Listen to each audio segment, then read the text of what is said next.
देश में तमाम ऐसे मुद्दे हैं जिसको लेकर राजनीतिक पार्टियां कहीं ना कहीं पूरे देश में एक ऐसा माहौल क्रिएट कर देती हैं कि लोगों में यह चर्चा का विषय बन जाता है और कहीं ना कहीं सुरक्षा की दृष्टि से भी और देश के आने वाले भविष्य को लेकर भी ऐसे कानून है जिसका असर काफी टाइम तक पड़ता है। इसी मुद्दों में एक मुद्दा इस समय था, वह मुद्दा था वक्फ बोर्ड का। और जब उस वक्फ बोर्ड का गठन हुआ और जब वो बनाया गया तब भी ये पार्टियां थी, चाहे वो भारतीय जनता पार्टी हो, कांग्रेस हो, अदर पार्टियां हो, सारे लोग सदन में थे। हम यह मान सकते हैं कि कुछ जो सदस्य थे वह रिटायर्ड हो चुके हैं, कुछ इस दुनिया को छोड़ चुके हैं, लेकिन बाकी सदस्य उस समय भी मौजूद थे और कुछ नए सदस्य भी सदन में आए हैं। मुद्दा ऐसा था कि ये जो प्रचार हो रहा था, जो मीडिया में आ रहा था, जो सोशल मीडिया पे आ रहा था, उसमें वक्फ बोर्ड के बारे में बताया जा रहा था और दोनों पार्टियां, दोनों गुट अपनी अपनी बातें सोशल मीडिया में शेयर कर रहे थे। जहां तक बात करें सोशल मीडिया में शेयर करने की, तो इसको लेकर इस तरीके का माहौल क्रिएट हो रहा था कि कहीं ना कहीं एक जो समूह है उसके साथ अत्याचार हो रहा है, अन्याय हो रहा है और उसके खिलाफ एक षड्यंत्र किया जा रहा है। और दूसरी तरफ यह बताया गया कि नहीं, ये जो बना है वह राष्ट्र के लिए, देश के लिए और देश के बहुसंख्यक समाज के लिए खतरा है। और जब इसकी वोटिंग होनी हुई तो उस समय देश के जो बड़े लीडर हैं, देश के प्रधानमंत्री और देश के विपक्ष के नेता राहुल गांधी, यह दोनों लोग सदन में गायब थे। तीसरी पार्टी थी समाजवादी पार्टी, उसके राष्ट्रीय अध्यक्ष अखिलेश यादव सदन में 21 मिनट तक बोले। उसके बाद उसमें वक्फ बोर्ड पे मात्र 9 मिनट ही वह बोल सके। उसमें भी वो भारतीय जनता पार्टी की कमियां गिना रहे थे, न कि वक्फ बोर्ड की कमियां, और उसको बता रहे थे।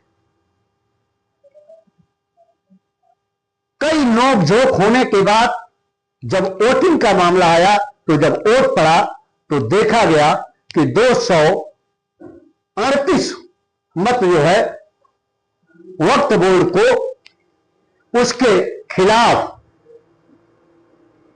और वक्फ बोर्ड को समाप्त करने के लिए, उसमें संशोधन करने के लिए 288 मत पड़े।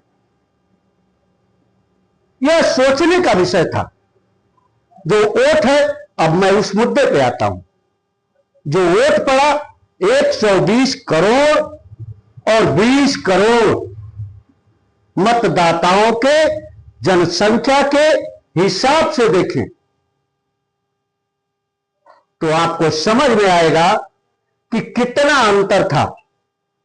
238 और 288 आप माइनस प्लस कर सकते हैं। इसके बाद एक चीज सोचने के लिए हम मजबूर हुए और वही बताने के लिए आपके सामने आए कि आज धन्यवाद किया जाए राहुल गांधी का, अखिलेश यादव का, आम आदमी पार्टी का, संजय सिंह का या अन्य लोगों का कि वो अल्पसंख्यक समाज को बचा रहे हैं। क्या ऐसे नेता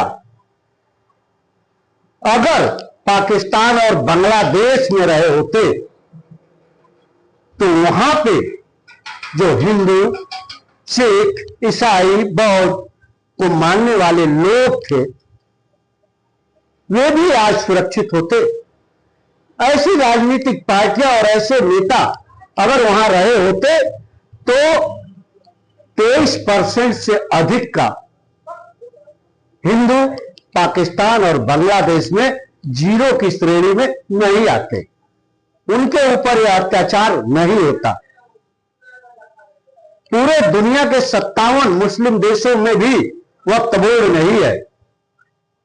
आप आरोप लगा सकते हैं कि पत्रकार किसी पार्टी की बात कर रहा है, मैं किसी पार्टी की बात नहीं कर रहा हूं।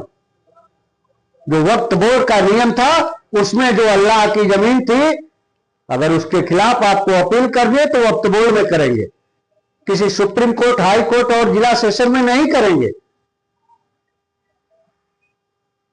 आप जब भी करेंगे तो वक्फ बोर्ड में करेंगे और वही सुनवाई होगी, वही जज है, वही वकील है, वही फैसला देने वाले हैं परिणाम क्या हो रहा था और क्या होने वाला था। और मैं ये भी नहीं कहता कि उस समय भारतीय जनता पार्टी नहीं थी जब 2013 में यह बना थी, तब भी ये लोग थे।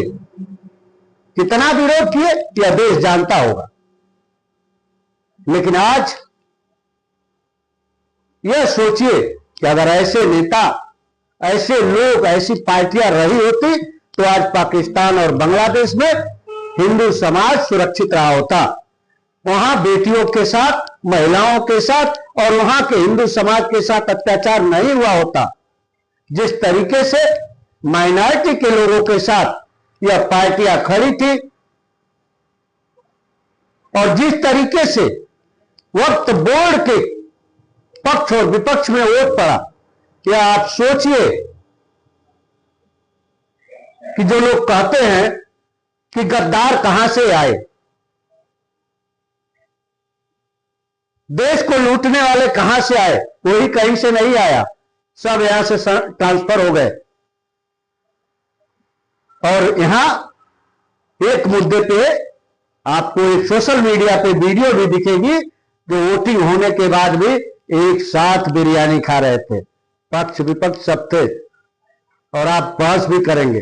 लेकिन जो यह मुद्दा था, इस मुद्दे पर जो वोटिंग हुई वह आपकी आंख खोल देगी कि पार्टियां क्या कर रही हैं, कितनी जिम्मेदार हैं। सही को सही और गलत को गलत कहने के बजाय अपने वोट के नफा नुकसान